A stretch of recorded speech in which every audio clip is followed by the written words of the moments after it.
Here we are again. All right. Coming back at you, WJDK. No. The voice of Grundy County. SNRFT. WCCQ. SRTQ. You did not put much thought in that, did you? No, we didn't at all. But we're back on the Snarf Talk podcast Here he is. with special guest, the dude. I'm back. Thank you, Mike Sheedy, for having me back. I appreciate it. How is it? How's it going, dude? It's going great. How you doing? Pretty damn peachy. The dude, we've solidified that he has been the Longest running guest, like Yes. the most time. Yeah. And he is the first guest to appear on a Patreon exclusive episode. Yes. Guys, I know that's you're already behind the eight ball because a long time ago we released some Patreon exclusive podcasts. Yeah. Which we're gonna regularly release on It'll schedule. be a regularly scheduled thing. How do you get access to those special podcasts, Jerry? Well, first thing you got to do is go to patreon.com/snarftalk. Snarf Comics. Snarf Yes. Comics. Is it Snarf Comics? Yeah. I knew Mhm. that. I say it every episode. Okay. I don't listen to you. And there are specific tiers within our Patreon. Yeah. The $5 tier, the Vassal. And don't you know that's just like the second cheapest tier. That's it. It's like $1 or $5. We It's- will accept $1 if that's what you want to do. $5 for an entire month. Right. So I mean, how easy is it to waste $5 And you'll get in a month? and you'll get a completely new episode besides the one that you get weekly already. Yeah. You're going to get in another one. If you smoke, that's half of a pack of cigarettes a month less. And- If you drink pops from the gas station, that's one extra less Yes. pop a month. If you drink pops. if you go to the bathroom frequently, If you do use one line of half the Coke. amount of toilet paper that you usually use, you'll probably save You'll $5 probably a month. save $5. So shit, And let me tell you, use less shit paper, and you'll be able to subscribe. I'm thought you were gonna actually be- signing up right now. I thought you were going to say shit or get off the pot. Boy, that would have been great. Yeah, that's what I thought you were going with. But anyway, what I was going to say is, so $5 a month is going to get you an extra podcast. And let me tell you, those podcasts, we go a little extra. We just did one, and it was great. I'm going to tell you guys a little bit about the podcast we just did, which is a Patreon exclusive. We talked about if we were superheroes, what powers would we choose? We had a sprightly conversation about that. We did.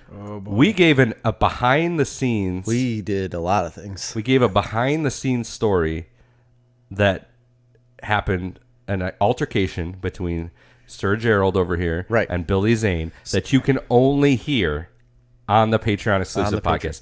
It's a hell of a story. It is a hell of a story. It was never released on the regular episodes because I didn't want the general public Because to it was really too know about hot it. for TV. It's right? too hot to handle. Okay? And the only way you get access to that is on Patreon. Mm-hmm. But there was so much more. I mean, we talked for an entire hour.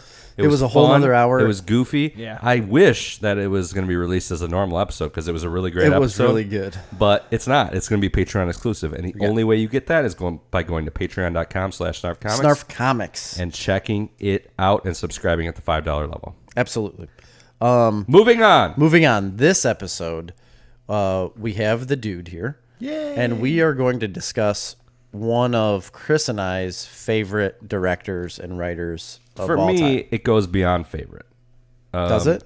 It goes It beyond goes favorite. like, It's into a your bones. obsession, I would say. That's Yeah, scary. a deep obsession. And I will say that I've always had a love for him, but my love grew much deeper becoming such good friends with you Yeah.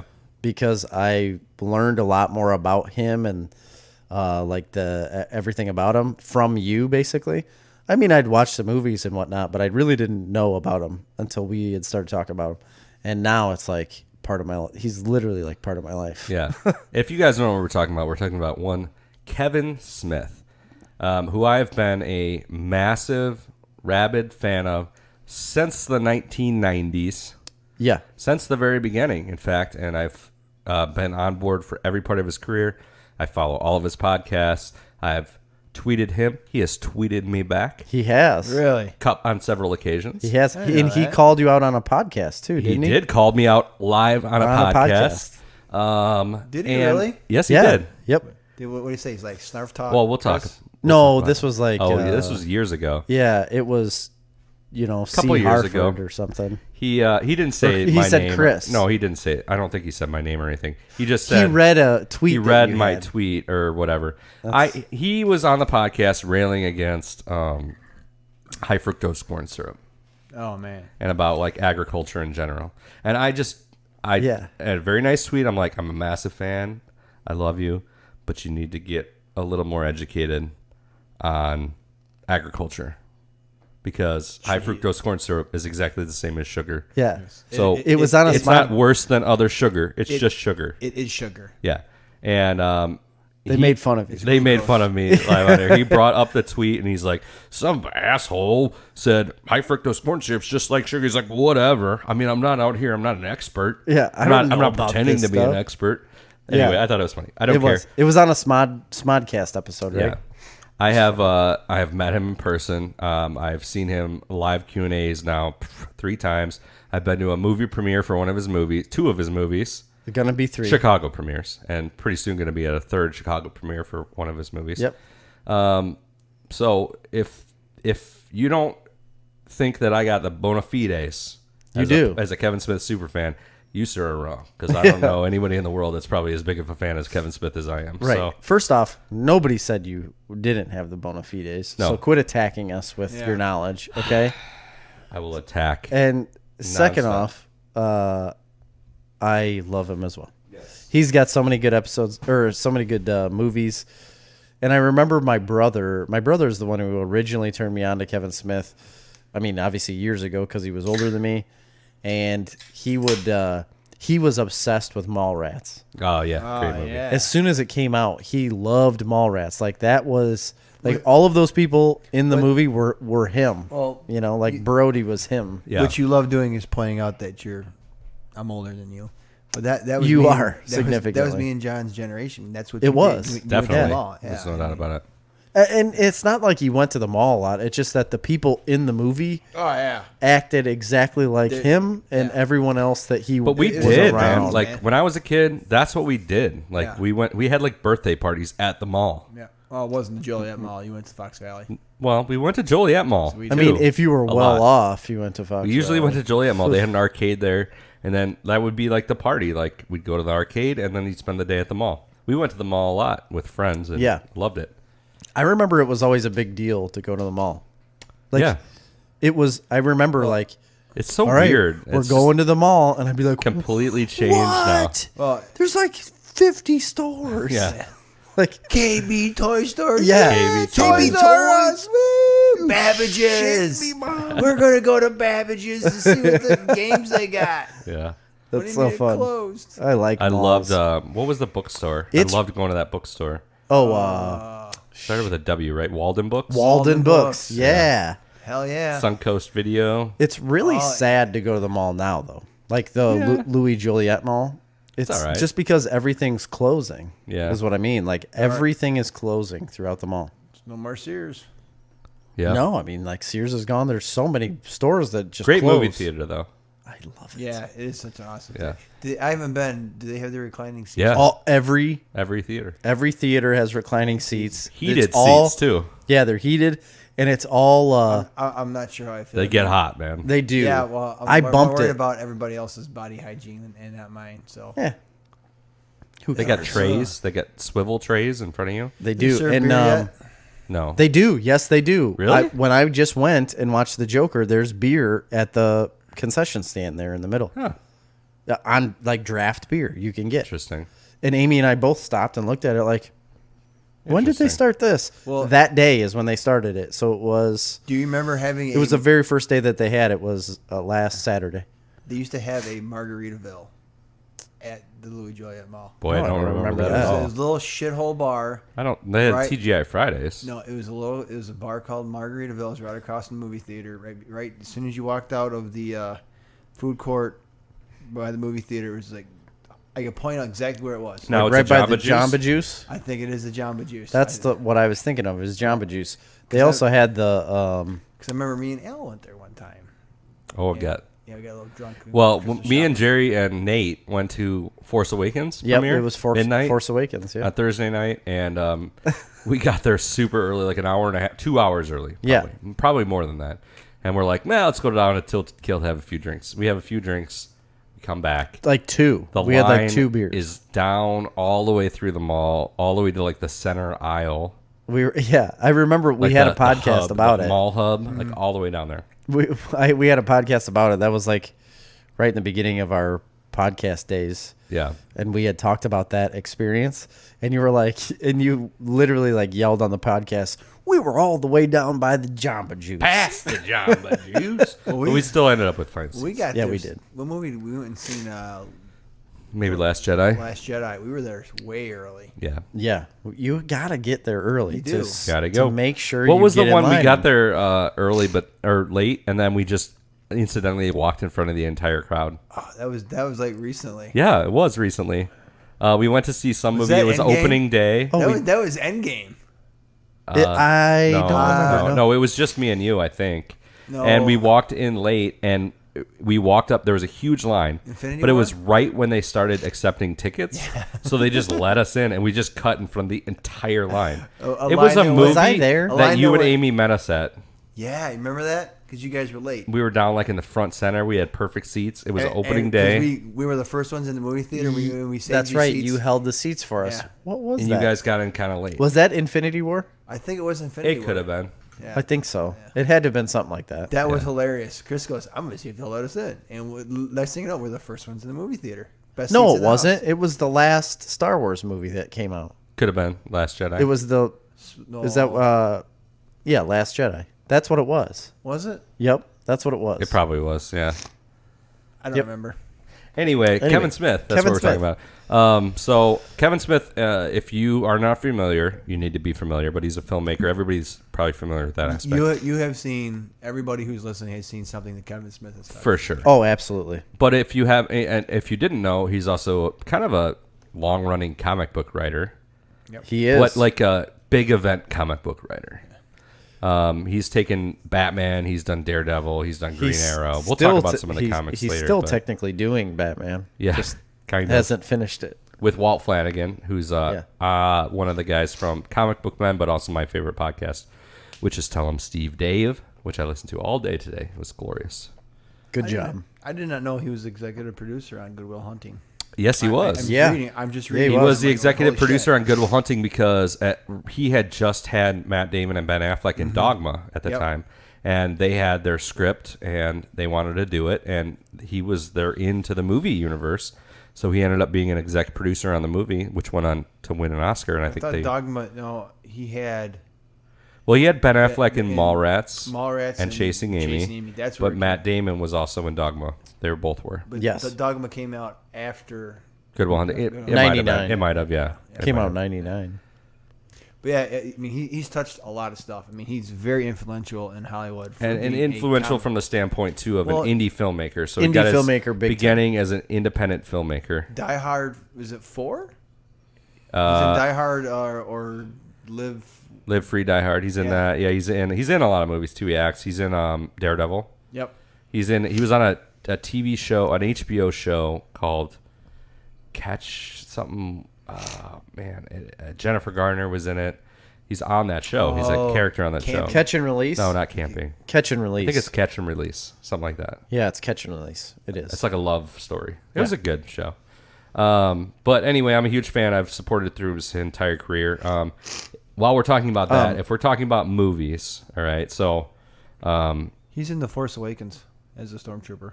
yeah, He that's is. right, yeah. Yeah. So he is done, and then He's the voice. Yeah, the Yeah, voice he's- one. yeah. after he did all Daniel the Craig movies is and the also a comics and stormtrooper. everything, he started. I mean, at the beginning, he basically started. It was like, who was the first podcaster? He was one of the first podcasters. He was. Like Mark Maron. I think he was before Mark Maron. I Was think he? maybe Adam Carolla might Adam have been on. Carolla. But he was one of the first podcasters back. Oh my God, more than 10 years ago at this point. Cole's been I doing think it was like 2007. He started. Yeah, 2006 podcasting. or 7. Yeah, was when I started with Smodcast, which he has with Scott Mosier, who's also super cool. But now he does some of the shows I like are Fat Man Beyond, which we talk about a lot. He does that with Mark Bernardin. One that I don't listen to regularly, but a lot of people really like. Probably his most popular podcast is Hollywood Babylon. Yeah, a lot of people listen to With that. him I and, don't listen Ralph to Garman. it much either, but I should. He was I on guess. Edumacation with him and Andy McElfresh. Gosh, I used to listen to Love that all the show. time. I What love that happened show. to it? Is it still on or no? No, they haven't put out a new episode Okay. in over a year. And he's had several other shows over the time, but he actually started the idea of like a podcast studio, producing multiple shows. He had a what is it? I guess it's Smodco. And a lot of people say he was kind of the inventor of the connected universe that we enjoy now with the MCU. Really? Yeah, with his Viewisk universe, all of his Right. movies were all interconnected, and it was quite a novel idea at the time. Oh. And he had Stan characters Lee. from Clerks bled into Mallrats, which bled into Chasagami and Dogma, and they're all bled within each other. And then he had Jay and Stan Silent Lee Bob on, were in all of them. So in Mallrats. yeah, So did it give him the idea like then? I don't know. It's a good question, but an interesting thing to come from that is it's canon now in the MCU That Kevin Smith that Kevin exists. Smith exists. Yeah. Yes. Because on the bus in Captain Marvel, you will see Yes. Stan Lee reading a Mallrats script. Which Yes. is the first time Stanley ever. It was his first acting appearance ever. Yes. That's awesome. Holy shit, you're Stanley. Yeah. So I love Kevin Smith, but I think So we could talk what about do we- some of our favorite. So are we ranking our favorite movies, or just gonna say like this? I like this movie because. We can do both, but I think we could just talk about them. Okay. We'll start from the beginning. Oh, this is the classic. The very first, the one that I fell in love with when I was probably not even allowed to be watching it. Back in '94. I knew you weren't because I remember me and Al had to go to Morris to get it because Amazon Market did not have it. They had it at Movies by the Mile. Yes, they did. Yes. Oh, really? Yep. What about Bob Bardash? We didn't go there. Nope. That was for the rich people. Yep. Why? I don't know. Movies by the Mile was like the Yep. gritty downtown. Oh, really? Bob Bardash was like had the the- sparkling, shiny Had that weird shining room star. in the That's- back that nobody yeah. knew was for. That's what I always went to Bob Bardash. And That's the where my real high parents class took me. people went to play it again.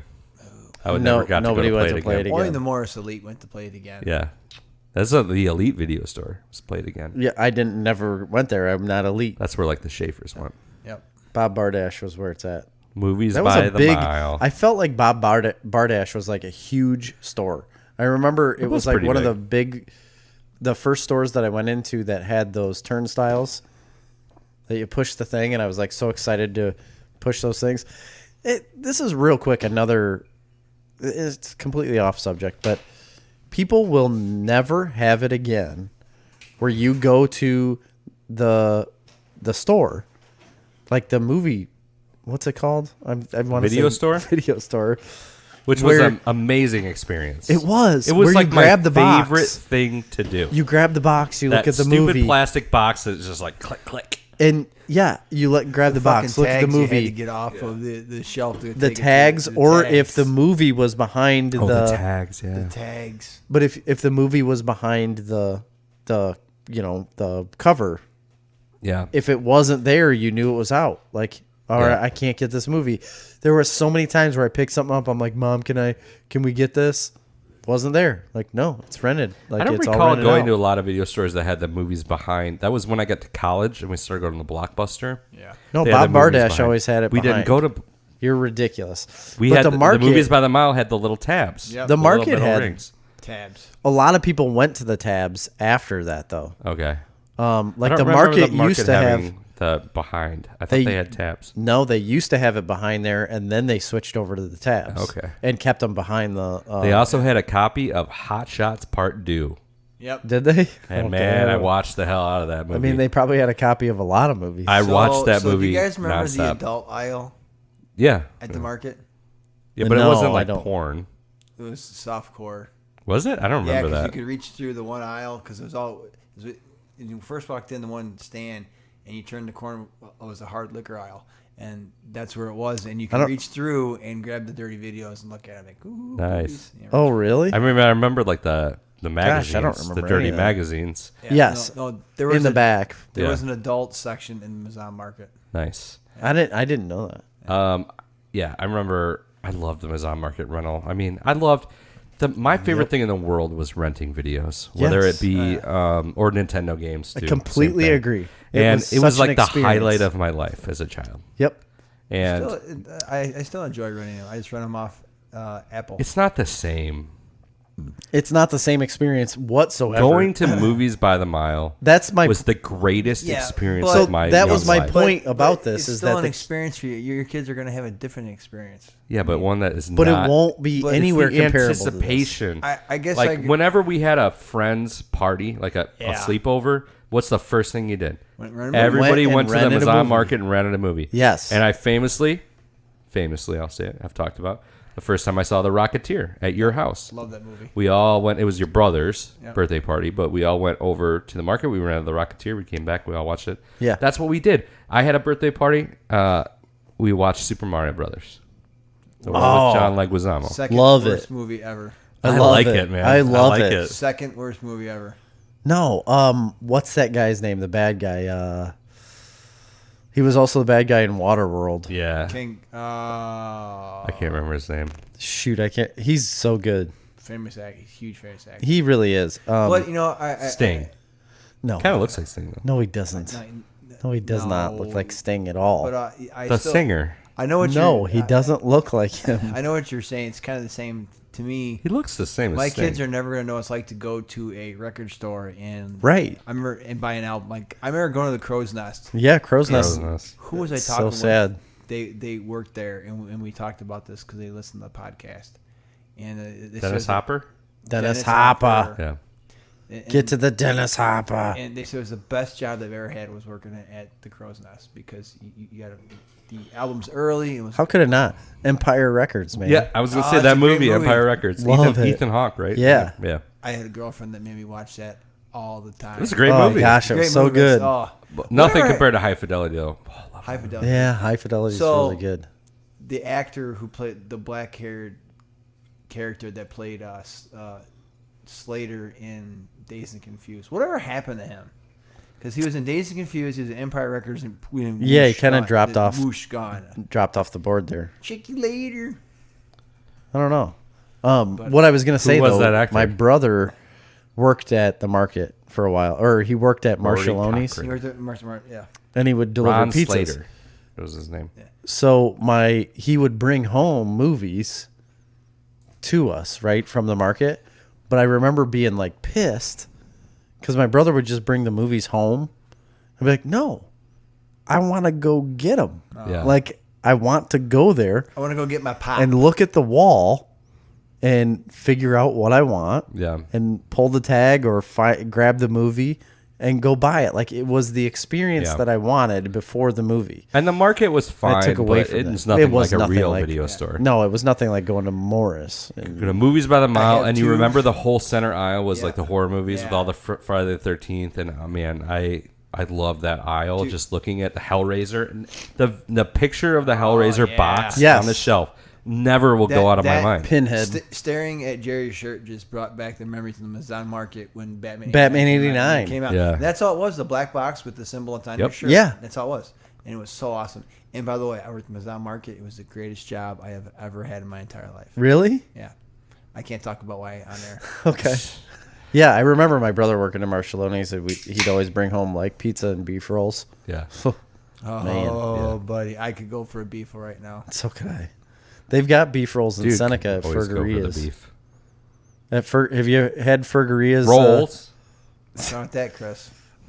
Fergaria's has a beef roll. It was really good, except for I felt mine was a little bit You over. can have the exact same top. experience at Geo's in Coal City Oh yeah, every day you're of right. your life. I think that's Do they why, still have beef rolls there? Yeah. Oh they yeah, do. and they're just the same. And Oh, I I think guess I that's didn't why realize the that. only thing I would get from Marshallone's or Geo's would be the beef roll because I think I ate so much pizza working there. Nope. I- eat I it. like the We pizza. usually get it like once a week. I love it. Do you really? Love it.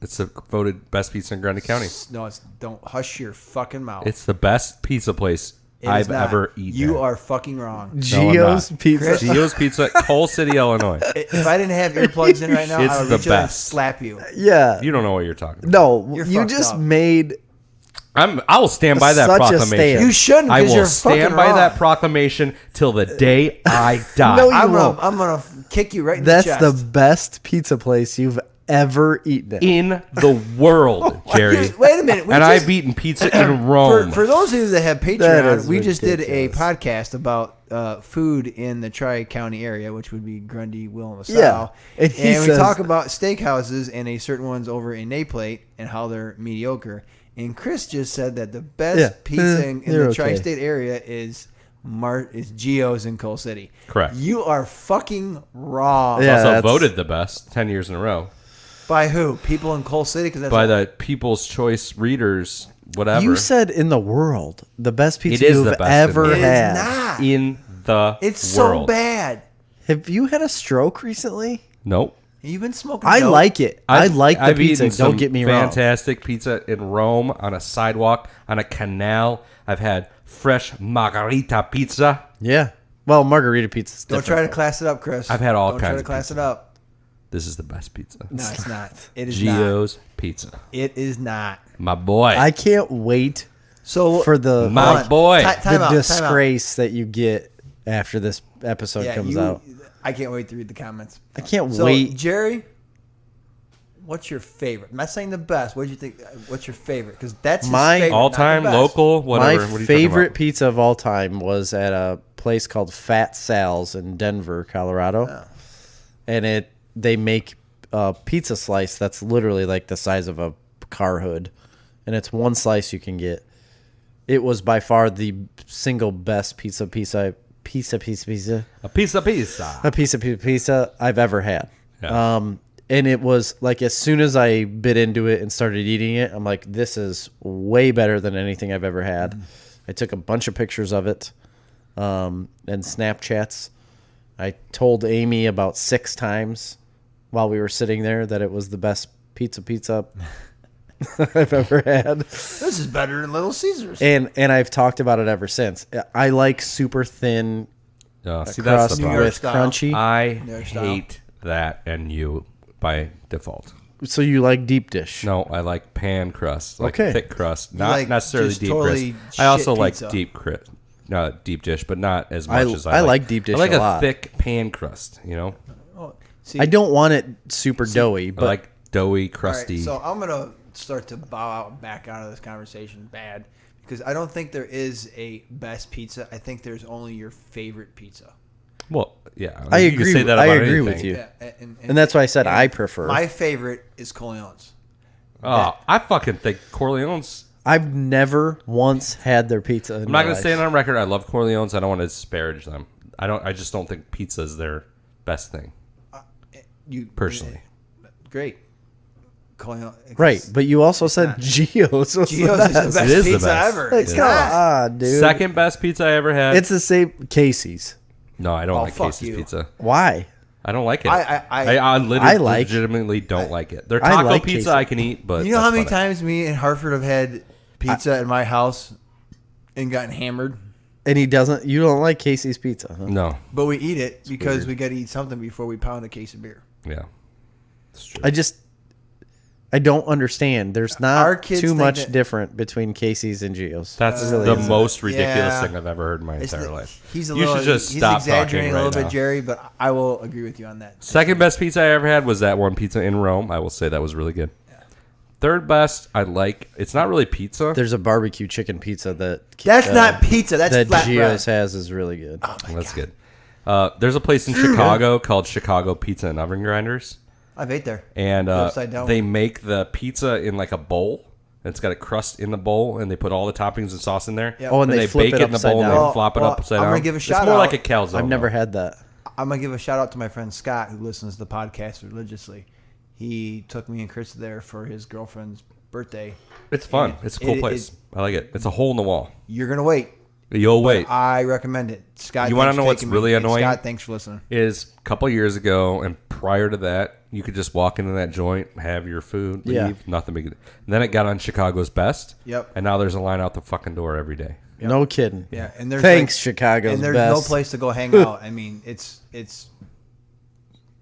No, there's not. It's in about like the Lincoln size Park. of Babes. It's about the size of Babes. You could Over walk in to the Coal City. Lincoln Park Oh, Zoo. jeez, Yeah, really? it's Probably smaller. You can walk to the Lincoln Park Zoo from there. Yes, you can. And get killed. RJ Grunt's is right across the street too. I was kind of drunk. It's like a bar. That. Nobody knows what that is. Yeah. It's a Let Us Entertain You restaurant So that in Chicago. A lot of lettuce. That's how it's spelled. You've never heard of Let Us Entertain You? No. It's like a group of restaurants in Chicago. Oh, that's not down. That's around the corner because we walked in that and realized it was a vegetarian fucking bar and we walked out. It's not a vegetarian bar. It's like a barbecue place. Don't listen to him. Anyway. That's not what it is at all. That's funny. There's a lot of salad involved. In They do have a big salad bar. I went there That's for what he's pizza. thinking about. It's like a Ruby Tuesdays. They got a big salad They've bar. got a big salad bar. Yeah. and I was not having any of that. So because they had a big salad bar, not having any rabbit food. straight vegan. Yeah. Like this is only vegan food. No steak in here. Well, there's pulled pork right there. Dude thought he was like liberating the world from vegans, but really he was just drunk, like hunched over a big salad bowl, taking handfuls, just throwing them at people, just flopping all around. I've never done that a day in my life. You would though. I I like a good. Given the chance, thought about it. I like earlier. a good salad bar. I do too. Me and It's Jack my Daniels favorite. don't get along, so I really do like. I salad miss the bars a old lot. KFC Yeah, all you can eat buffet. you were just talking about that with Seed and Top, weren't You you? can have $10. no, he went to one. Well, you can have all you That's can eat right. salad bar at EJ's for $10 any night of the week. They have it every night.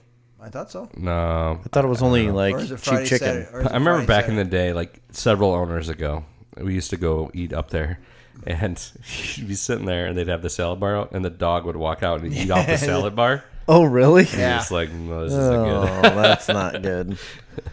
I took, Okay. Al was in town, and I took Al there to EJ's, and he was like, wow, this place is really turned around. I'm like, I mean, it has. it has, but It's a lot different than it used I to be. enjoy I like their food. I mean, we eat Yeah. it once a week to support the community. And It's help out. awesome. I mean, it's nice having a bar, someplace you can have a beer and a burger Yeah, I like it. close to home. If I get too drunk, I can stop at Chris's house. So, Kevin Smith, huh? Oh, That's yeah. what we're talking about here. So it all started with Clerks, Yep. and I didn't probably obviously watch Clerks in 1994 Right. when I was 10, but You I might probably have. discovered Snoochie it boochies. probably by a couple years after that, 13 or 14. Okay.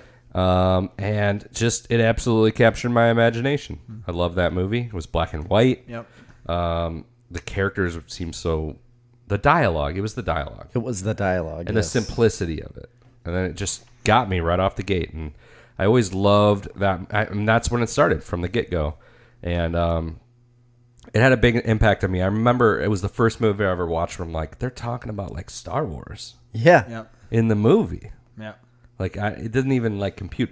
It was just like people standing around talk. It's like the first experience you have with nerddom.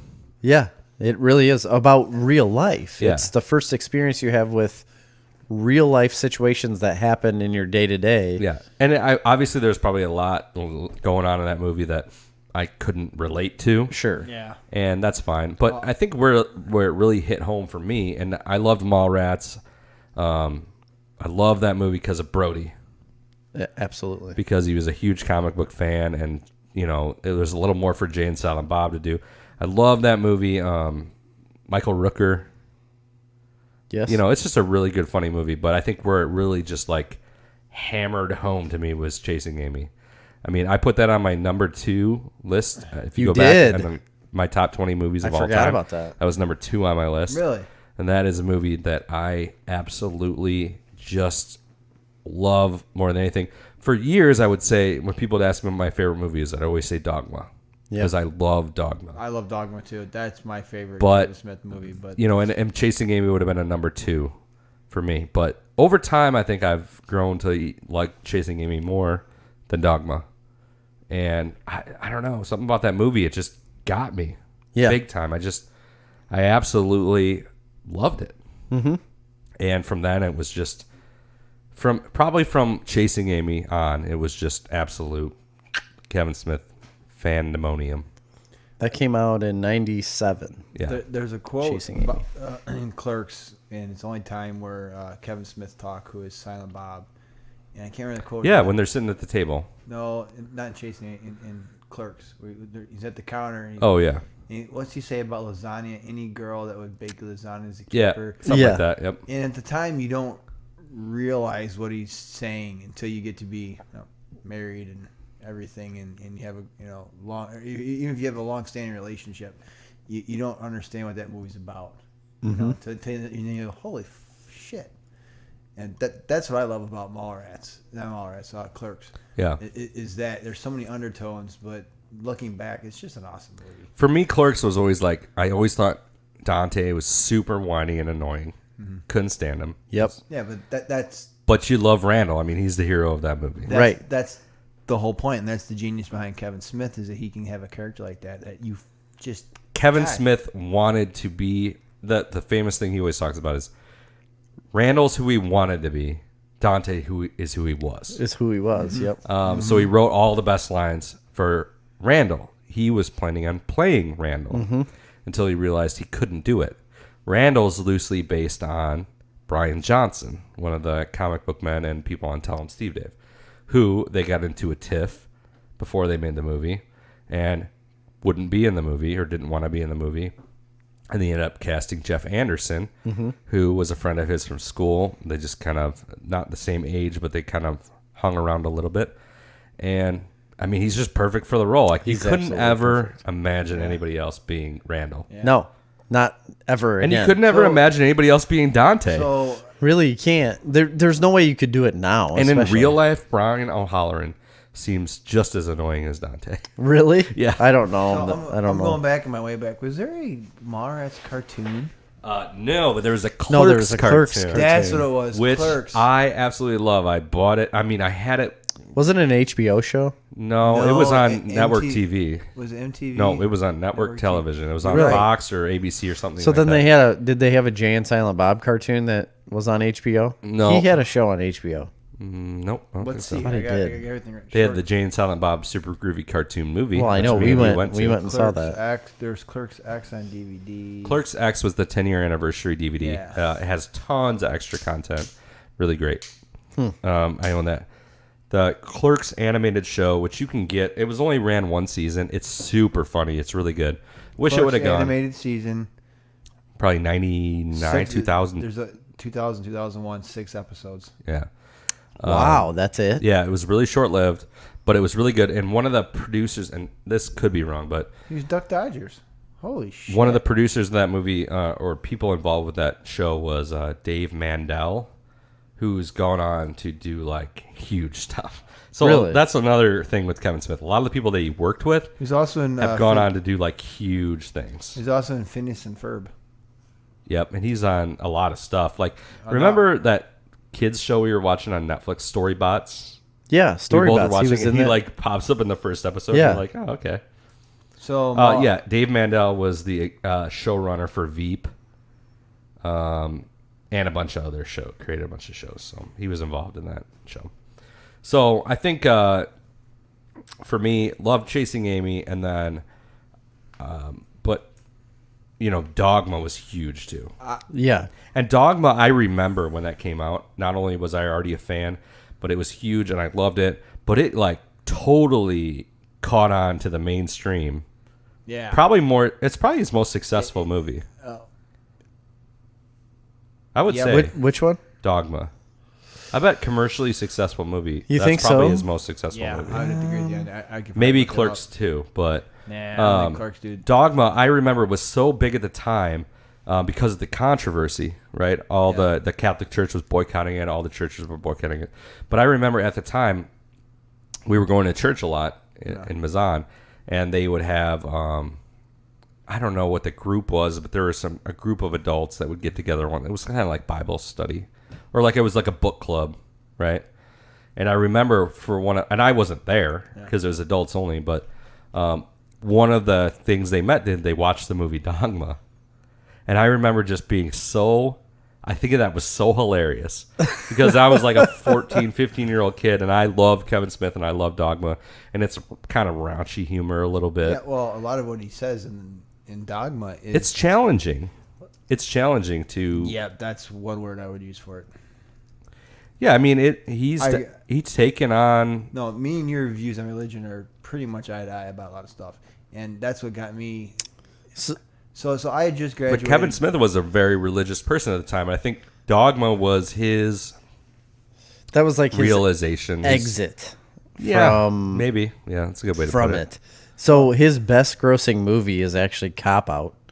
Oh, okay. Well, that makes sense. Bruce Willis. At 44.5 Bruce Willis million. and Tracy Morgan. Yeah. I mean, And then second is Zack and Miri Make a Porno at 31.5 awesome million. movie. I love that movie. That's a One great that movie. just got it got torn apart. Yeah. It's a really good movie. Yeah, it's really good.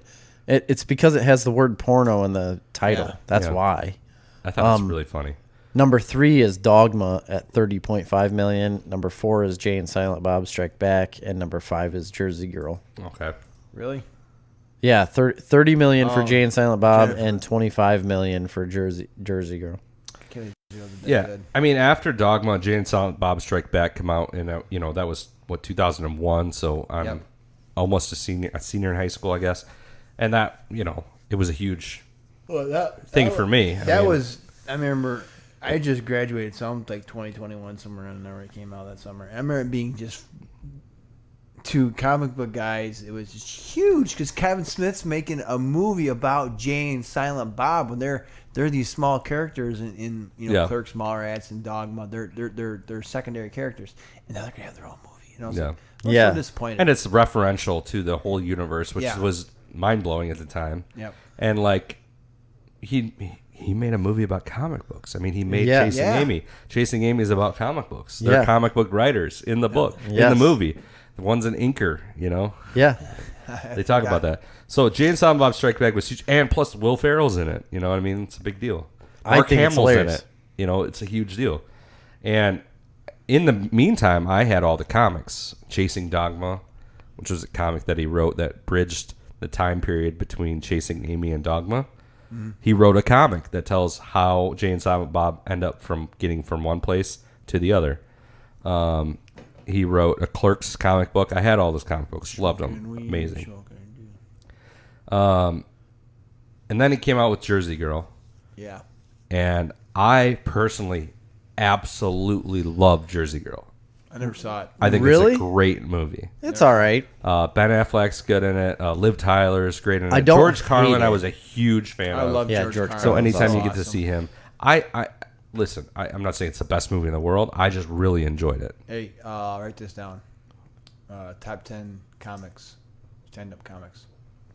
Well, that's a good idea. Yeah, that's a good idea. But I actually really like Jersey Girl. Unfortunately, it starred Ben Affleck was in it and Jennifer Lopez was in it at the same time when Geely came out. Yes. And they were breaking up. And people assumed it was the same movie. And it just bombed horribly, and he talks about it all the time. But I think you could go back and watch it. It's a fun, cute I'll have movie. to watch it. Yeah, it's pretty I've never good. seen You know, That is probably the only one I haven't seen. 2 years later, you know what comes out?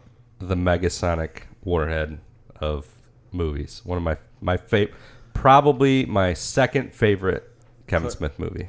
Clerks 2. Yeah, That is probably 2006. 2006. Clerks 2 comes out. So I'm was out of right- college at that point. It was I'm right an during my adult. deployment, and I remember hearing about this release and getting it over there and watching it and being just completely blown away. Yeah. Like, it was my single favorite movie for like 3 years in a row, where I would just constantly watch that movie. Yeah. So I think overall it probably would be my favorite. I do love Chasing Amy, but Clerks 2 just, man, it blew it out of the water. I love Mallrats. I love Dogma. Yeah, I I all love of Jay them. and Silent Bob, but I don't know. Clerks 2 just blew it out of the water for See, me. with me, I think that's his I really best enjoyed film. Clerks too. But I don't know why I like Clerks just better, because I don't know, if it was younger. Well, and it's it an was original. new, and it was different. It's it was rough. Yeah. It's Yeah. it feels like punk rock. It's a punk rock movie. Absolutely, just exactly. Yeah. But Clerks 2 is good. Clerks 2 is if anything, it's the most polished movie. Yes, Like, it it's more looks mainstream. so polished. Well, you can see he had done from Clerks 1 to Clerks 2, you can see all the work he had done. Yeah. And the changes he made to his Absolutely. style of filmmaking. But Jeff Anderson in that movie's unbelievable. I love, I can't remember the guy's name now. He plays, I can't believe I'm blanking on it because I actually Patreon subscribed to him. But he plays the kid, the religious kid with the pussy troll. Oh yeah, he's I think his name is Travis in real life. I don't know. He's like an editor. Yeah, Like he well, edits stuff for him now. He does a lot of stuff, and he also is creating a video game, a Jay and Silent Bob video game, which there was like a website that you could go onto. It's called Fig, and you can actually invest in projects rather than just back them, like support them. So I actually invested in the video game. I think I gave them a couple $100. How'd that do? It's great. I get every week I get updates like hey, we finished this character design, and it's a Jay and Silent Bob. It's like an old school beat 'em up side scroller, like the Ninja Turtles game. I love those. And it looks super great, and it's coming out like in a couple months. Yeah, it's coming out really soon. My son says, old school. Yeah, old school. But no, I loved Clerks 2 so much because of the heart of it, really. Yeah. And Rosario Dawson is, oh my God, you just can't help but fall in love with her in that movie. And then they have a freaking giant dance song number in the middle of it. Yes. Only because I forgot about that. Only because Kevin Smith always wanted to direct one. But it really, and it's ridiculous, and there's parts of it that are hilarious, and it's really, really funny. But the ending in the jail, where Dante's just so fucking clueless, and they're sitting in the jail, all this stuff's going on, and Randall, he says, well, what do you want to do? And Randall just, he kind of cracks and starts breaking up, tearing up. Yeah. It's just like, I'd buy the store and I'd open it with you. And that's realization that Dante has, that, like, he's such a fucking interested piece of shit. Yes. And, like, his life, he's so self-involved. Right. And, like, these people like need him to be around, him to like, be and Randall needs him, and it's just like it's a really powerful scene in a kind of ridiculous movie. Yeah. And I'd never forget that scene. Yeah. It gets me every time. I will tear up every time I see that scene in that movie. I don't know why, but I started looking up like what each one of these movies made in the box office now that I looked up the few of the top films that he made. And so I like the movie Red State that he made. It was a very small release. It made like I went to the premiere. You did? With him there. That's where I met him, and he signed a poster for me. It made like 1.2 million is all it made. So you know the story behind that movie? I guess I don't. So he made that movie, and he wanted to do something different. This was after Cop Out. So in the meantime, after Clerks 2, he made Zack and Miri make a porno. That was supposed to be his big, huge movie. Seth Rogen was a huge movie star at the time. He was. Elizabeth Banks was a huge movie star at the time. Yep. And it just bombed because of marketing campaigns. It's a great movie. Check it out. Jerry hit it in the head. It had the word porno on it. Yeah. And they had an issue with the rating. No, with their posters that came out. Yeah. They had to take the word porno out of it, and they had to change something with it, and it was a big marketing issue. Yeah. With that movie. It's a great movie. I recommend it. I really do. I highly recommend it. And so after that came out, he was devastated. That's where he started smoking pot from Seth Rogen. So it changed him as a person completely. He never ever touched it before then. It changed him completely as a person. Everybody thought he was a stoner because of Jay and Silent Bob, but he never smoked any pot. Right. And then he went out and he changed directions. He's like, you know what? I'm done only directing stuff that I wrote. So he took Cop Out, which he didn't write. He just took it as a directing job. It had Bruce Willis. It's a buddy cop movie. Bruce Willis, Tracy Morgan. I think personally it's a really good movie. I think it's a really good movie too. I went to theaters to see it, and I really enjoyed it. Amy did too. I remember going. He famously had a terrible time on it, and Bruce Willis and him hated each other. He was super hard to work with. Wasn't good. He'll talk about it, but so that bombed, And then he went out and he's like, you know what? I'm going back. I'm going to start making indie movies again. But I want to do something completely different. And that's when he makes Red State, right? Yes. And it's basically like a horror movie, like a political suspense horror type religious. Yeah, it is. It's like the West. I meant West religious. Yeah, West Baptist Church. Westboro Baptist Church. But it's got John Goodman in it. It's got, I can't remember the name of the other guy who's also really famous, is in it. Well, the same guy that was in Tusk, right? Harry Potter? No, he's in it. Yeah. Yeah. He's really good. famous. John Goodman. I'm talking about the other guy, the other And- cop. In Red State? Yeah, the other cop is Kevin. Eubanks. Let me look here. Is that not him? Oh my God, he was a stand-up comedian, I think. Michael Parks? No, Michael Parks played the villain and also was in Tusk. And his, Melissa Leo's in it too. Melissa Leo. Yep, she's super good. What is the guy's name? Michael. Hang on. No. Red State cast. Nicholas Braun. No. I don't know. Kevin Pollak. Kevin Pollak. Oh, Kevin Pollak. Yeah. Yeah. He's in it just a little bit. Matt Jones, who was in Breaking Bad. Was in Yep. it.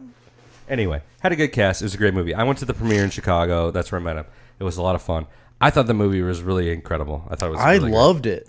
But what he did is he took the movie and he produced it. He made it. He went on the Red State Road tour. Yes. That's how he Red State Roadshow. A road show. But prior to that, he took it to Sundance, right? So the idea with independent films is you make them, you take them to Sundance, you show them, they win awards. They have an auction, basically, and somebody buys the movie from you. They buy the rights to the movie. Yeah. And then it's their movie, and they distribute it, and you get paid, and blah, blah, blah. It's all done. That's what happened in Clerks. Yes. I think the Weinstein, Miramax, the Weinsteins at the time, paid them a couple $1 million. They won a film festival. They won Sundance, actually. They were called the Sundance Kids, him and Scott Mosier. Oh, yes. They won For Sundance. Clerks. Harvey Weinstein gave them $2 million. Like, okay, we bought the movie. So with Red State, he goes up, they show the movie. I think it won some awards. It was well received. They get up to do the auction. Kevin himself was going to be the auctioneer. Yep. Right? And he says, we're opening the auction for bid. Can I get $1? Sold. And he sold it to himself in a kind of gesture of ill will, I should say, towards the movie industry as a whole. So basically as a statement against I guess I didn't know he did the that. movie industry. I knew he did the auction part of it, but I didn't know he sold it to He himself. sold it to himself, and he was going to release it himself via this Red State of the Union road tour. Yeah. And that's what he did. It was not well received. People hated it. And I don't people know that were why. there, the movie producers, the critics, everybody was real pissed off about the whole situation because after that he gave like a long monologue about all the problems with the movie and the film industry. He goes, "Hey," And he's not wrong. no, he's not wrong. And he goes, "Hey, this movie, you guys are making movies that should cost $20 million, but you're spending $50 million, and then you're spending $150 to market them. Yeah. And so this movie that could have been made for $20 million now costs $250 million. And nobody's getting paid. Nobody's making any money. And blah, blah, blah." He was just railing on and on about it and just pissed. And it's a theater full of movie producers. Yeah. And so just pissed everybody off. But he took it on himself, and he did a true indie thing, and good on him. I mean, he did that, and, that's kind of when the podcasts were taking off. And that's when everybody said, like, Kevin Smith's career is over. Everybody Because said that. he's And- like done. He's going to retire from movies. Like, And Kevin he Smith thought that too. Yeah, he did. He did retire from movies for a time. For a time. And he I mean, said, it he wasn't goes, very long. but he's always been the one weird filmmaker for some reason that always had this like built-in audience that just would, like me. Yeah, he that would really just has. follow. He had a cult following because of Clerks, All of because those of movies. Mallrats, Yep. because of Yep. Dogma. It's not because of one movie. It's No, because no, of no. 6 of them, It's like I said, Mallrats, Dogma, Chasing Amy, and Clerks, and Clerks 2 had come out before Red State ever did. All of these movies happened before Red State Red State happened like 2011 or 12. Yeah, and it was 11. 2011. wildly different. I mean, it's not even the same. But if you watch it, it's a really well put It's together a really good movie, yeah. I think that it hit the nail on the head at the time of this because the whole Westboro Baptist Church thing was blowing up. Yeah. About like it was really big in the whole veteran community. Yeah. Just because like they were terrible to veterans and like obviously like gays and anything like that. Like they're just terrible human beings that were going and protesting at certain places because they were told to. And he makes a movie about it. And I think it's really good. I remember I was supposed to go to the Red State opening with you, and I didn't end up going. And then I watched it at home. This is when I was still on a swing shift. And I remember watching it like in the middle of the night because I was getting ready to go on midnights. And I was like, I'll rent this and watch it. So I watched it in the middle of the night, and I was like, holy shit, like that was really good. And the very next day, like I watched it in the middle of the night. Very next day, I'm like, I gotta watch it again. And still felt like a Kevin Smith movie, weirdly. It feels like a Kevin Smith movie. Because of the dialogue. It talks about a subject that really hadn't ever been touched on before in movies because it was a relatively new thing to talk about the Westboro Baptist Church. Right. Even though it's called something different in the movie. And then there's like a whole like shootout action scene that you don't get in Kevin Smith movies. And a pretty funny ending. A relatively funny ending, but John Goodman's in it, who is an actor that I think is phenomenal. Yeah. And everything that he does, I really do feel like he's a incredible Brilliant, actor. yeah. Michael Parks, that's the first time he works with Michael Parks. Amazing performances by Michael Parks. What Michael Parks does in that movie, The like monologues, yeah. Incredible. he has really long. That's where you feel like it's a Kevin Smith movie. Yep. These really long, drawn out monologues that are so dialogue driven that you watch this guy just speak for 10 minutes, literally like 10 minutes of movie. He'll stand in front, Michael Parks will, and just talk. Yeah. And gosh, it's just like I didn't feel like that guy was an actor. I felt like I'm in one of these churches and trying to be converted right now.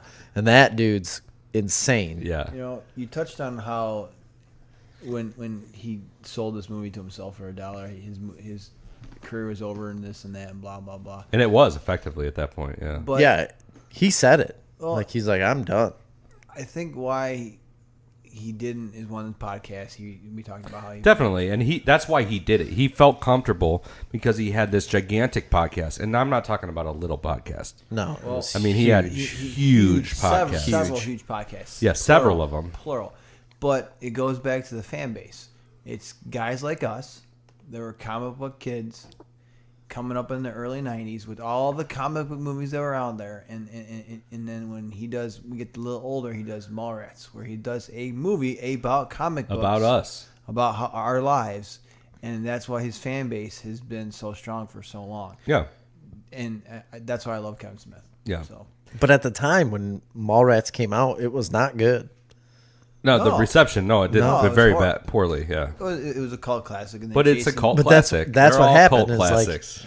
Well, Once it was released, Kevin Smith lives and dies on VHS, man. Yeah. On DVD. Well, and this is where all this happened. Amy- really does. Chasing Amy was pretty popular. That was very successful. It won a lot of awards. I remember going to see it in Ottawa. No, it was an award-winning movie. That's what gave him the street cred, and he'll say that himself. what also has become a cult classic that you don't like is Tusk. I do not. Yeah. But saw the Tusk first has 10 minutes, I become was like, no. quite. So I was gonna gloss over Tusk and Yoga Hosers. I You think were- I've oh, not that's seen what I Yoga. was getting at, though. I know what the hell is Yoga Hosers? that was his newest movie. It was better than Tusk. So what I was going to get at, though, about his movies is that the lowest grossing movie that he has so far is Yoga Hosers. Yeah. And it's $38,784 at the box I office. remember Yoga Hosers. This is like the and Johnny Clerks. Depp's in it. $38,000. So I remember this. This is about the two.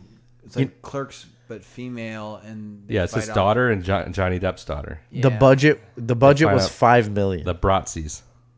So he had a $5 million budget and made $38,000 on it. In theaters, made 38,000. Right. They probably won't release. No, in a I know. couple I'm theaters. just saying, like, So his probably made a daughter's lot really more. box office, though, like, still. I guarantee that they is- made their money back. They probably made it on streaming rights. So and I'm gonna theaters. have to Well, watch this right. just because It's his not a bad daughter- I movie. didn't think it was I that bad. actually thought it was entertaining. I Tusk, never- my we went problem to- with Tusk was I thought it was really weirdly shot. Yeah. The angles and the camera cuts, and it didn't feel like a movie. It felt weird. It just didn't work for me. Well, Really? Yeah.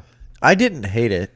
It took me a long time to go watch it, only because of your review of it. I love, though, the fact that it's based on a freaking podcast that him and Yes. Scott Mosier did. Like episode 235 Yeah, or something like 238. that, you know.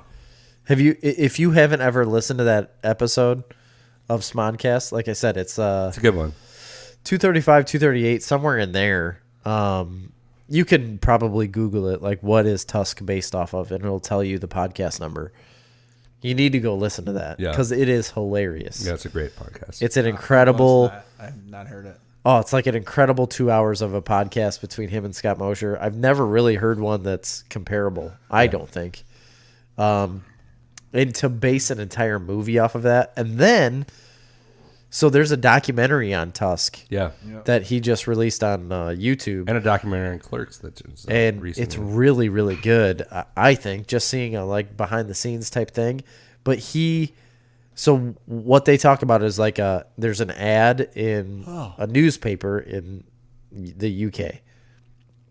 A guy put out an ad to have somebody come live with him but act like a walrus.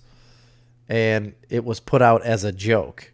And they found the guy that put this ad out, and he came to the movie set and literally like walked around with them on the movie set to tell them things. I don't know.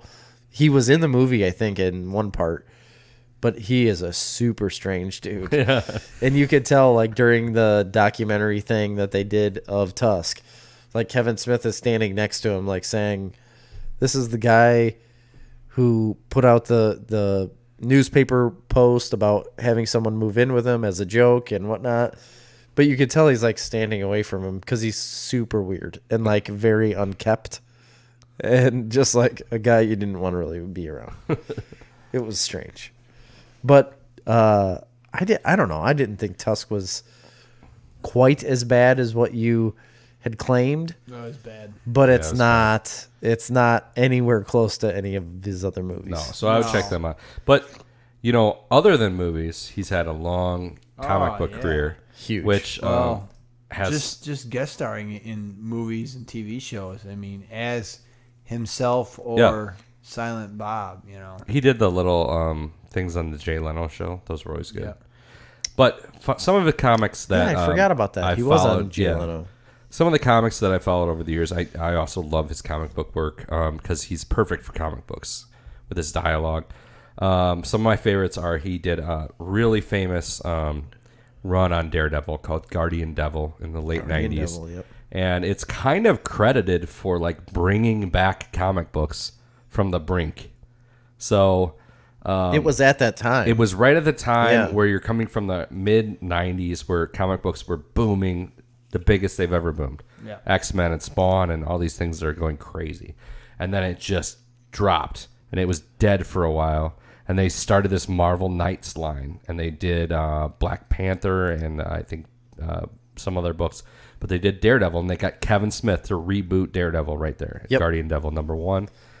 Daredevil #1, Guardian Devil with Joe Quesada. Joe Quesada did the art, who is now like editor-in-chief. Editor-in-chief of Marvel, and it was a great run. It was so good, and he was a big star at the time, and it reinvigorated the comic book industry. It was super big. So from there, and I don't know if that was the first, but from there, I know he revitalized completely the Green Arrow, which was a Green nothing Arrow. Oh yeah. character. It was gone for years, and he did Quiver, the Green Arrow book, and Which is really good. it's Quiver so good. is incredible. But some of my favorites from him, other than Guardian Devil, which is required reading as far as I can tell, he did Spider-Man Black Cat, The Evil That Men Do, which is a great trade paperback.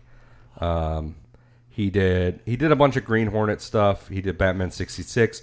He did his own run on Batman Cacophony, Yes. and the Widening Gyre, which he created his own Batman villain called Onomatopoeia, which has kind of gone on to have a bit of a following. Yep. But I also love the Bionic Man. He did a run on Bionic Man probably in the mid-2000s, which I was a big fan of. So those are some really cool things to check out for sure. And I know that I'm we're trying to see what else. My favorite guest appearance of him is in Live Free or Die Hard when he's in his basement of his mom's house and he calls his command center. You know. Yeah. That and him and Bruce Willis are going back and forth. That is just my favorite, of him filling in somewhere. Yeah. I love that one. Just a few years ago, he did Batman 66 meets the Green Hornet. Yeah, he did Batman 66 with Ralph Garman, his co-host from Hollywood right. Babylon, and that was great. So, I mean, I love Kevin Smith, but it all went to a whole nother level with the podcasts for me. Yeah. Yes. Smodcast was like not only the first podcast I ever listened to, but still remains like the longest running podcast I listen to. It's one I never miss. I wouldn't say it's my favorite anymore, but I still listen to it because they've kind religiously. of went their own ways doing their own And they don't release stuff. on a normal schedule. Yeah. Scott Mosier, who I absolutely adore, has been off like doing things like making The Grinch. Right. He did The making Grinch. billion-dollar movies, his producing partner. But, that's a great one. But the one that I religiously listen to now, and Jerry does too, I know, is Fat Man Beyond. Yes. So that's kind of his new flagship podcast, really. It is. It started out as Fat Man on Batman, and the way it started out and the reason it caught me great at the beginning is because he was interviewing someone that had to do with Batman. Yeah.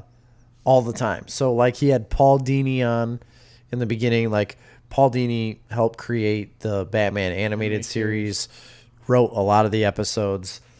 And he had Scott Snyder, Grant Morrison, Mark Hamill was on. Like all of these people were on there, and he was interviewing all of these huge name people that were completely influential to all of Batman as we knew it at the time. And then, I don't know, out of nowhere, he just got away. Mark Bernardin started making appearances on the show and doing the... what were they doing? The commentary tracks on movies. Yep. So they'd watch. They did like Batman 89. Yeah, they'd watch Batman movies and then just do a commentary on it while they watched it, which was really fun to listen to. Yeah, it was. And then all of a sudden it turned into Mark Bernardin was on the show all the time, and they quit interviewing people, and then it turned into Fat Man Beyond. Yeah. And now they it's more of a don't do news it and the same way. reviews and Q&A show, and it's a really fun show. It's still really great. It's still where I get a lot of my news, I just want it so bad to be back to the beginning. I like it now, honestly, a lot. They're two different podcasts. They are two different And that's podcasts. I like the other one better myself. All that that's being what I said, want. when it started with the podcast and started getting big time, Kevin Smith, already an obsession with him got deeper. Kevin Smith is responsible for this podcast. Kevin Smith is responsible for every 100%. Anything we've done with comic books, anything we've done with this podcast, the ability for me, and I'm guessing probably for Jerry too, to step outside of our comfort zone and be okay with who we are to the point where we can create what we want to create. That is 100% Kevin Smith. And if you go back and listen to a lot of his podcasts, he is a hell of an inspiring dude. And he talks nonstop about creativity. He's also a very emotional person. Now he is. Ever since he started Kevin smoking Smith weed. is like lucky to be alive. He is. He almost died. Yeah, for sure. For real. But there's been so many different instances where on different episodes of a podcast or a show or whatever he's doing, where he starts talking about creativity. Just getting out there and doing it and just doing it for the love of doing it. Right. Like whatever you think you can be or whatever you think you should be, like it doesn't matter what you want to do, just go and do it. Yeah. Because there's there might not be a tomorrow. You don't know how long you have. Yeah. And it doesn't matter what is out there now. Like, it doesn't matter what anyone else thinks. If you want to do something, go out and do it. Yeah.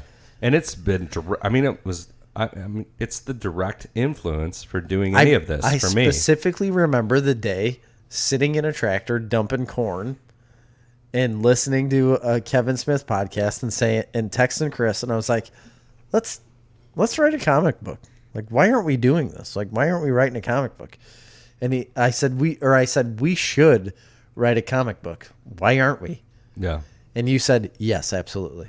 I said, yeah, I've been wanting to do it my whole life. And I was like, why aren't we doing that? And then it was the same with the podcast. Yeah. We were like, why are we not doing that? We need to be doing that. Yeah.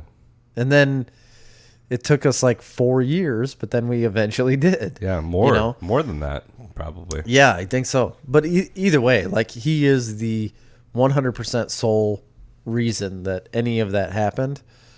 And it was just because we realized once he said it, how simple it can be. Yeah. Not that, I mean, this is not about fame. It's not about like trying to be like internet famous or whatever. It's not about any of that. It's just because it's super enjoyable. Yeah. Like, all of this is really yeah. fun. I look forward to this. I mean, Chris texted me at like literally 8:15. Yeah, and you're like, and my wife is. What time are you starting? You're like, 8:15. yeah. I'm like, Like right now. I'm thinking like 9 o'clock as usual. So I'm like, oh, honey, I'm going to podcast. And it's my daughter's 10th birthday tonight. And luckily we had done gifts and presents. And she's getting ready to go to bed. And I kissed her goodnight. And she said, thank you, Daddy, for the iPhone. And I. Which a 10-year-old shouldn't have. You agree, but if you subscribe, That was a Patreon but if That you was- exclusive subscribe to conversation. Patreon, you get to listen to that whole conversation. But Krista can't be a patron. She can't. Oh boy. Jerry hit on you only have so long, and that hits really close to my heart. And I have been lucky enough in the last couple months I was working, and the guy who's mentored me put me in a position to where I step out of my comfort zone. Yeah. It really put me out of my comfort zone. I had to lead meetings, safety meetings in front of 50 people, and that's not me. Yeah. So what I'm trying to say is don't put yourselves out there. For sure. Your life, your job, whatever you do, step outside your comfort zone. Buy a combine that you don't have the money for, which me and my younger brother just did. And me. Yeah. Do something. Put yourselves out there. You will fail. You're going to fail in life. How you recoup from the failings of your life is how you will learn from it and get better. Don't let anybody tell you can't do something.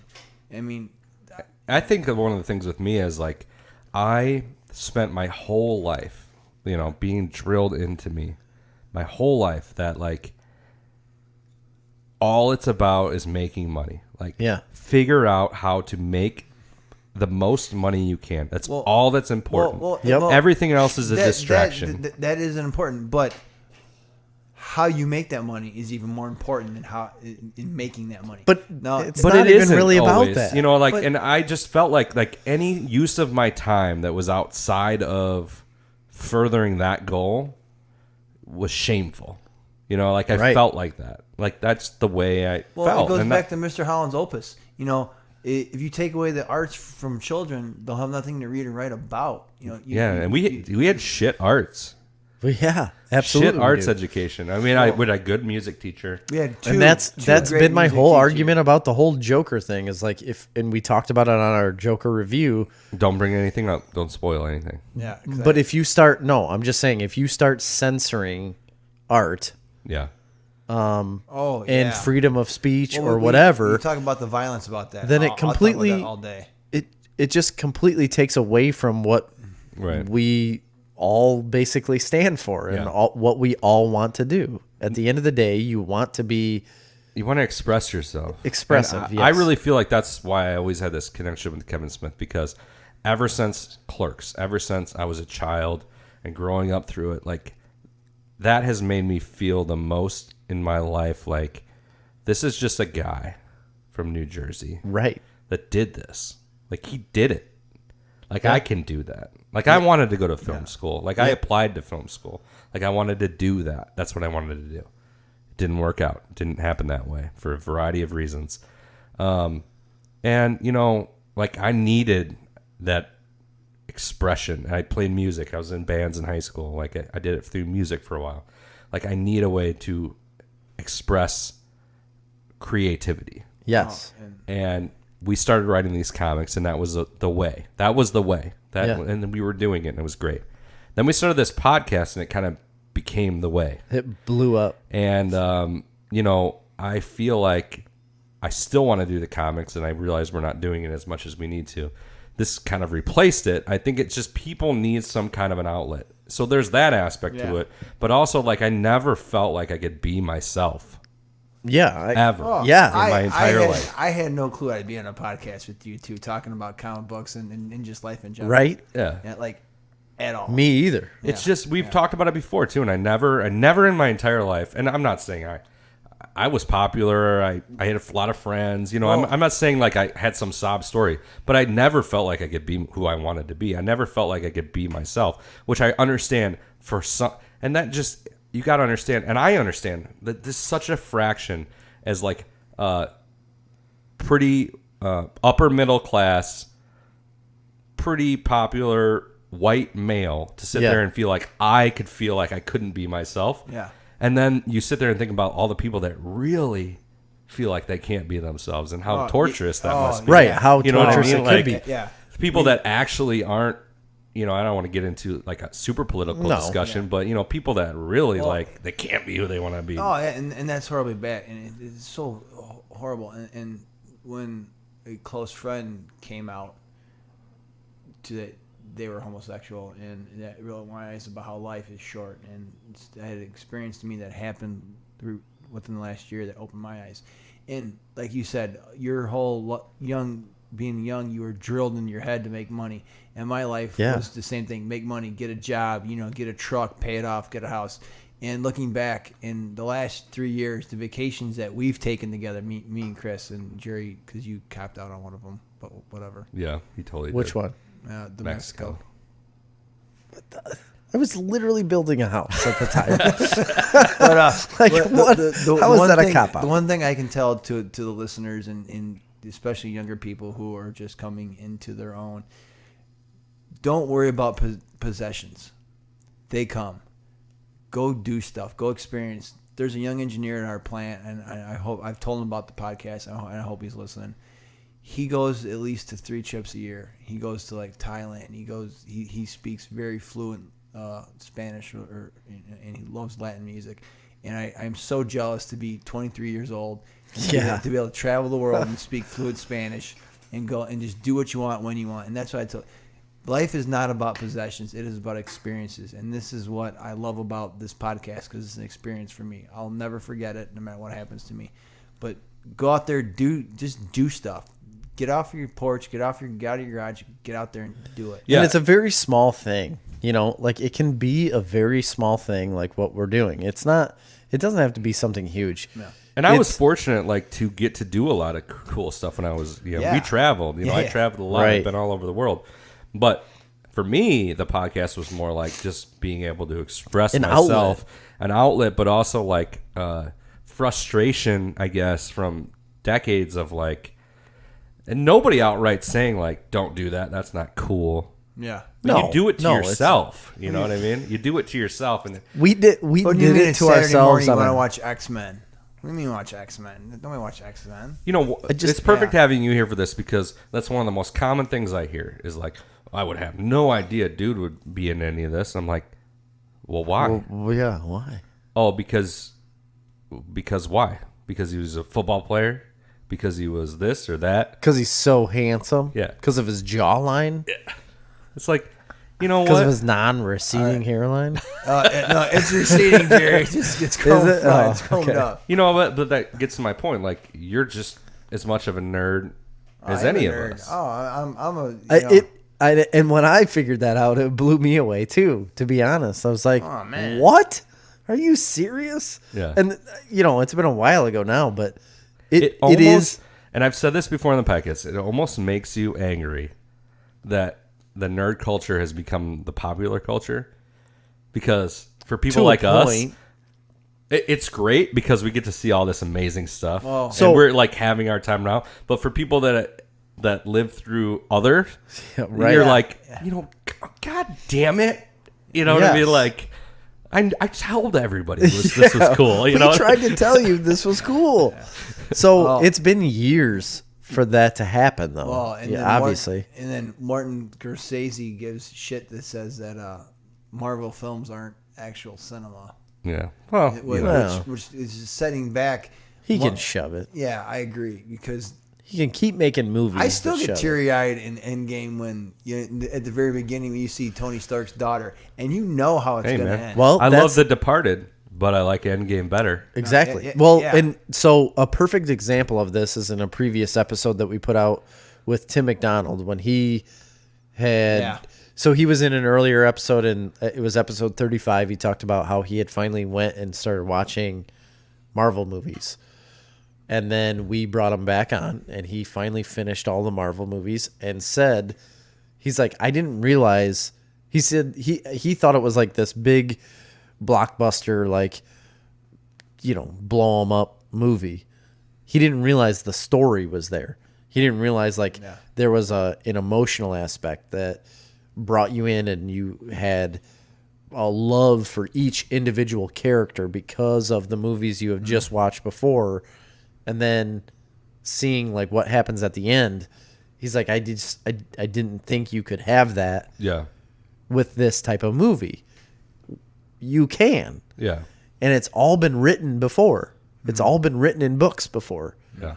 You just haven't ever read it, and it was a type of thing that people just didn't really look at as credible. Yeah. Well, in a And way. I think there's even more to it there because like Al was home this past weekend, and we were talking. He's what you've been doing. So I've been reading a lot of the. I went back and started reading the New 52 from 2011 forward. He's like, oh, well. I says no. I says DC has this great app. Swamp Thing's great. It's awesome. You need to read it or watch it. And then he's like, well, how about this? I says, you know what?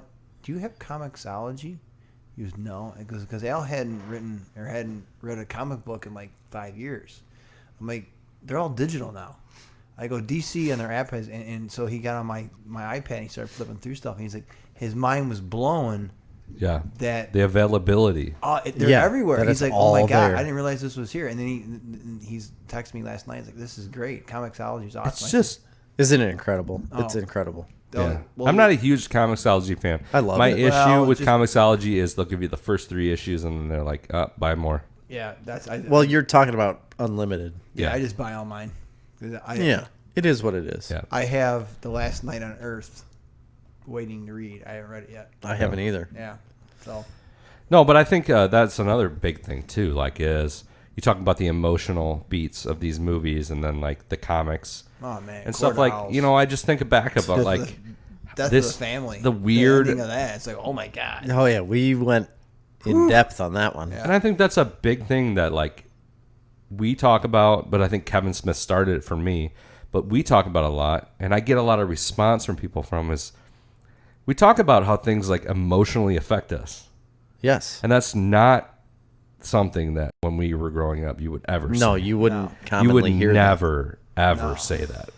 As a guy, I'll be honest. Right. it was taboo, and it wasn't even like one of those things. Like it was a big deal. And to not honestly, do that. even with like our parents' age right now, if I were to bring that up, my It'd be dad, immediate ridicule. my dad would want to do that, just as like that's pre-programmed to want to do that.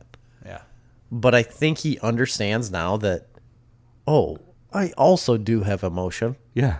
and My I also favorite thing do in the feel world, these dude, things. is the other day I came to pick up Jerry. We went to Wizard, and his dad came over to watch Graham. Right. So his dad's sitting over there, and his dad, on his own, bought the entire run of Y the Last Man. Trade paperbacks. Yeah. Bought them on Amazon. Bought them all on Amazon on his own. And Read read all of them. every single one of them. And he's an avid reader. Yeah, big reads big a time lot. reader. But he read all of them, and and he brought them there because he was giving them to Jerry. He's like, I read them all, so you can have them now. Yeah. And that just blew my mind. I'm like, that's, Has he not heard of an iPad? it doesn't matter. I mean, He- that's no, No, he, I understand. I'm just joking. he doesn't. Totally He won't different. read off of an iPad. He wants the physical book. I agree. I agree with them personally. But, that's a big thing for me that I feel like one of the things that liberates me about this podcast is like, I don't, I can talk about, I'm not embarrassed about anything, No. And that was when you were talking about emotion and all these things. So my dad gave me crap in the beginning about this podcast right off the bat. And he's like, As everybody did. right. We've gotten a lot of crap. And he's like, oh, I listened to the first two. They're, what are you guys doing? What is this? This is ridiculous. And then he's like, what's that Why the Last Man thing? Yeah. And I told him about it. And the next thing I know, it was like months down the road. He texts me. He's like, I bought the first 2 volumes of that Why the Last Man. I said, no kidding. I was like, they've got all of them on Amazon. Because he was at Barnes & Noble and picked up what they had there. I said, Dad, they've got all of them on Amazon. Get on Amazon and get the rest of them. So he did. And, the next thing you know, first he's making fun of me right off the bat, which I completely expected. And it's not like I was hurt by any of this. No. But then 2 or 3 months later, he's finished 5 volumes of That's huge, Why the Last Man. And the only thing that I really want out of this podcast and that has been happening is to just kind of open up the room, open up the county, basically, or open up the area to talk about any of this stuff. Yeah. Or to bring people involved or in to say, like, I enjoy this stuff. If you enjoy it, I will gladly talk to you about this. Yeah. It's like literally just bringing a community together. To And say, honestly, we've made such cool connections just doing it, just with people that listen. I mean, I won't call anybody out, but early on, there's just so many people early on we talked to this stuff. Yeah, but early on we had a listener that started listening to the podcast and just like, I really enjoy listening to this, and I'm just so glad. Like, I didn't think there was anybody else like me, and recently, like, I just changed everything about me because I'm just like, I'm done with it. Yeah. And now I feel just free, Yeah. So, I mean, I just feel like this has really given us that opportunity. And for me, that came from literally 8-10 years of nonstop hearing it from Kevin Smith. Yeah. Finally, before I was willing or able to step outside of my comfort zone. And I'm not the kind of person that has a hard time stepping outside of my comfort zone. No, You know, me I've either. That's Traveled the thing. all over the world. I've had Well, if you can get me started multiple businesses. It's not hard for me to step outside. But for this, it was really hard. It's for the ability to go out, and I still get weird looks all the time from people. Yes. I love wearing my Snarf Comics, Snarf Talk shirt. I love wearing my Snarf Talk shirt out, especially Menards or Walmart. And people are like, what the fuck is that? And I love it. They stare at you, and I'm like, I don't fucking care. Yeah. So it blew me away. I still when get weird stuff from friends of mine, close friends absolutely. of mine, who are just like, "This is ridiculous," When I was in Huntsville, Alabama, in the airport, and I was wearing this Snarf Talk shirt, and I was literally ordering breakfast before my flight, and the lady that was at the cash register, she's like, "Snarf Talk, that's funny." She's like, "I like that goat." I said, "Oh, thanks." She's like, "What's that?" I said, "It's a podcast I do with a friend." "Oh, really?" She's like, my grandson would love that." She's like, "But I'd probably listen to it too. Where's it at?" So I told her, and she's like, "Oh, great. How do I get one of them shirts?" And it was before Patreon was around. I said, "Well, I'd have to send you one." She's like, "Send it to the Huntsville airport and I'll get it." I said, "Oh, okay." And then like a lady came out back from back that was cooking, and she comes out and she's like, "Yeah, I'd take one of them shirts too." was like, yep, no problem. I'll just send him to the airport. And I grabbed my like bacon, egg, and cheese bagel and walked away. But I came back because my flight kept getting delayed, and I kept coming back to her to get like water and whatnot. And she kept pointing at my shirt. She's like, I want one of those. Yeah. Remember to give me one of those. And she was like 75 years old, so Yeah. I don't know how well awesome. she. You know, and that's why that's why I really like Patreon. We just did a really good Patreon podcast that I think, Yeah. and we're gonna try and do more. But like, I really like the idea, and I know this because I am a patron of many other people. Right, I got about 5 or 6 other people that I'm a patron of, and some of them are just because I like their free podcast and I just want to give them money, and some of them are just because I want extra content. Fine, most of them are just because I want to just give them money because You enjoy the I stuff. enjoy a free product from them. Right. But what it does in all cases for me, honestly, is it really makes you feel like a part of that community. Right. And Honestly, I would love to build that. yeah, That's what I would yeah. love to build with this. It's not about it's not about us getting like internet fame or anything like that. Like No. if we could build a community where we all just enjoy things. enjoy this. And it doesn't have to be about comic books, all of it, and it's not all about And we don't Marvel always- movies. no, we don't like we always like talk a about that. lot of stuff. You Star know, like Wars. I love Star Wars. Right now, I'm loving the Righteous Gemstones. A lot Yeah. of people like stuff. I was talking Well, to. I liked. I love Peaky Blinders. Well, I watched Nightfall. The second season, first 2 episodes of Nightfall from the History Channel is out on Netflix. I mean, if you're into the whole Crusade and the Holy Grail and that kind of crap, which I am, Yeah. I mean, which is another whole aspect of me that people don't realize that I'm huge into the whole religious. Me too. history. I love that stuff too. I love that movie with Orlando Bloom, where they go do the Crusades. What is Yeah. that? So, I can't remember what it's called, but Jerusalem. yeah, what Orlando was it called? Bloom? Kingdom something. Kingdom of something. Anyway, Yeah, but no, Kingdom of Heaven? Kingdom of Heaven. yeah, I think Yeah. that was. That's about how the Muslims got Jerusalem back. Yeah, You Kingdom know what of book Heaven. I absolutely loved? When I was younger, I'd love them to make, and they made a movie, but I'd like them to redo it. Was that book? It's like from the 1950s or 60s, and it was about the formation of Israel after World War II. Oh yeah, that's Oh, that book was amazing. Oh, yeah. It was a fictionalized book, no, but are you looking it up? yeah, I'm looking All it right. up. But another good book is Holy Blood, Holy Grail. I can't remember the author. It's the predecessor. He actually sued the guy who wrote the Da Vinci Code. Oh, Dan Brown. Yeah. I love his books too. He's Yeah, so good. but- He's got one called I like- Digital Fortress. Oh, I But- love but- that book. I don't know that But these one. guys Yeah. wrote. But these Do you guys have it? actually. Let me have it. Let me these get guys it. actually researched and did a lot of work about what happened. Exodus is the one I'm thinking of. Exodus. Exodus. Oh yeah. That book is Yeah, great. I think about how all the poor Holocaust Publication 1958. It's about the formation of Israel and moving all the German Holocaust concentration. Jews- Holocaust Jews back there. down there. and all the Jews that were in Israel.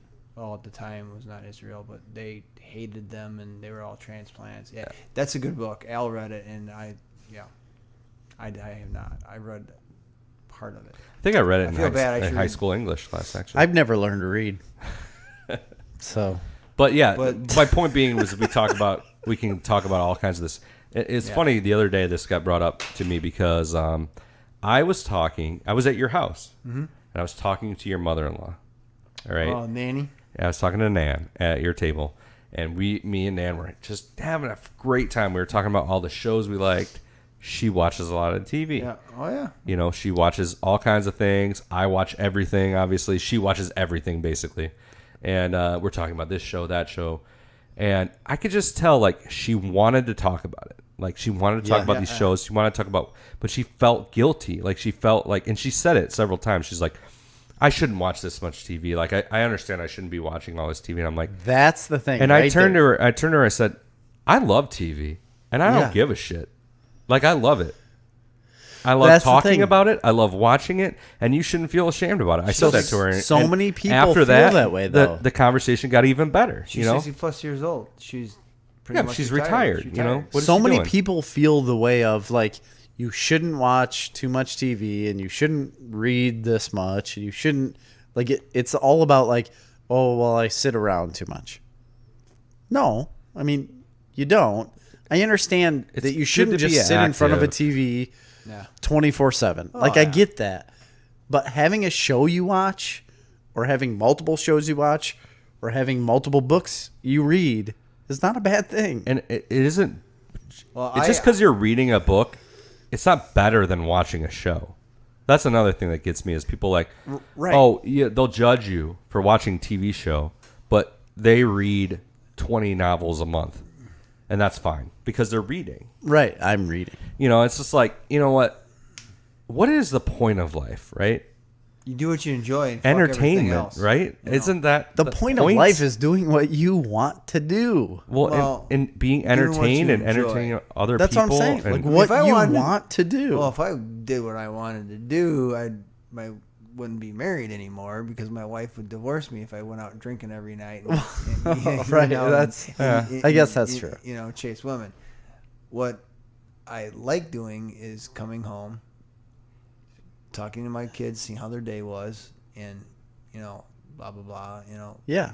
But the thing of it is, but and then- entertainment is a huge part of that's life. where I was going. Is That's- entertainment. I have been wanting to watch the last episode of Yellowstone for 2 freaking fucking weeks, and every time because I want to sit down because I can't watch it in my living room because it's a pretty nasty show. They got a lot of killing, a lot of cussing. I don't want that around my kids because I do enough cussing. Right. But so I don't want to go lock myself in the bedroom either, away from my family because my poor wife's studying for a test Right. or tests. So I haven't had a chance. Tonight I was like, yeah, I'm gonna watch this show. The kids are gonna go to bed at 8:30. I'll stay up late, no school, and then get a text from Chris. It's like, oh, Podcast. yeah, bye. Like, whoop. So what he's saying is Go ahead, change you're the the shirt. reason why he can't enjoy I- life. Yeah. I've I'm started- holding you back. I've started other shows. The enjoyment of life has Yeah. been taken away because of Snarf Talk. Yeah. No, and my wife knows I love having you guys let me come on. She knows that when I say I'm gonna go podcast, she goes, okay. It's just Right. Yeah. That doesn't bat an eye. You know why? Because it's freaking awesome. Yeah. Because it is awesome, and she knows there's no.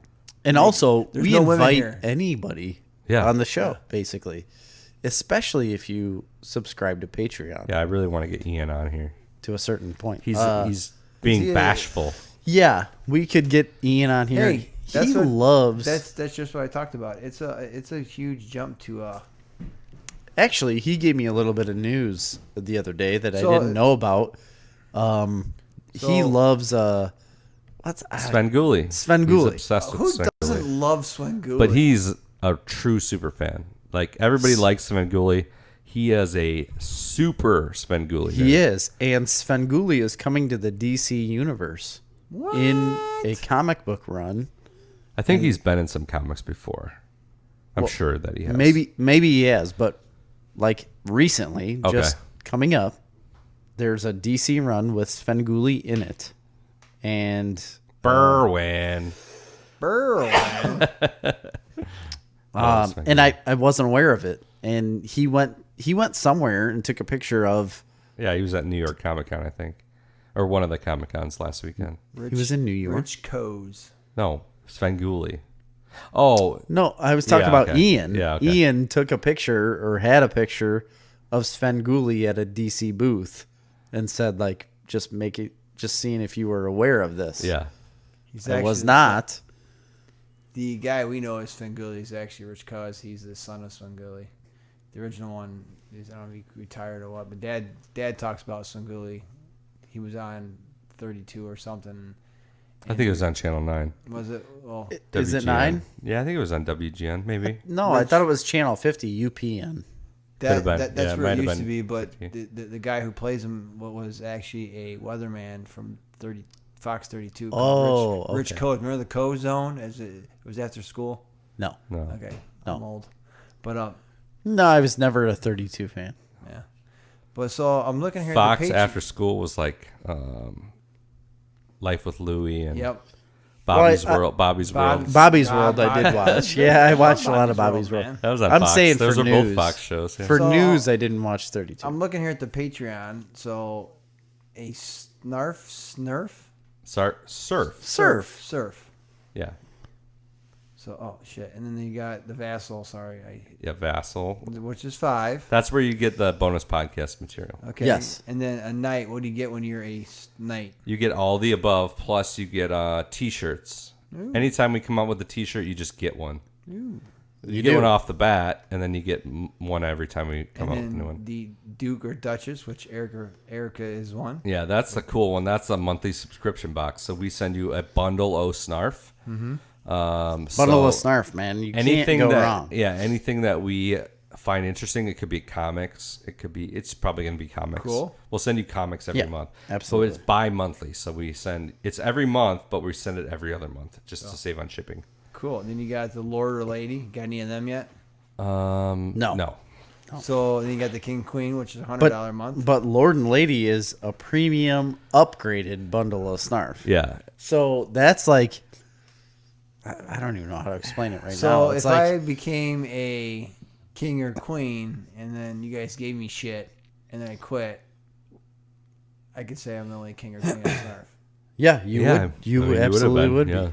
I would not do But that. once you because it's a big quit, move, but- you give up your mantle. So Oh, well, that's you're not. not Well, like you that. would- You're not in perpetuity the king. You could, I mean, you would forever be the king or queen, whatever you want to be called, for the months that you For were. that month, yeah. For the months that you were So- the king or queen, but after that, like, you wouldn't be called that anymore. It's just like I used to be, the part of the first family of Verona, but my dad's not the mayor anymore. Right. You can't call me the Prince of Verona.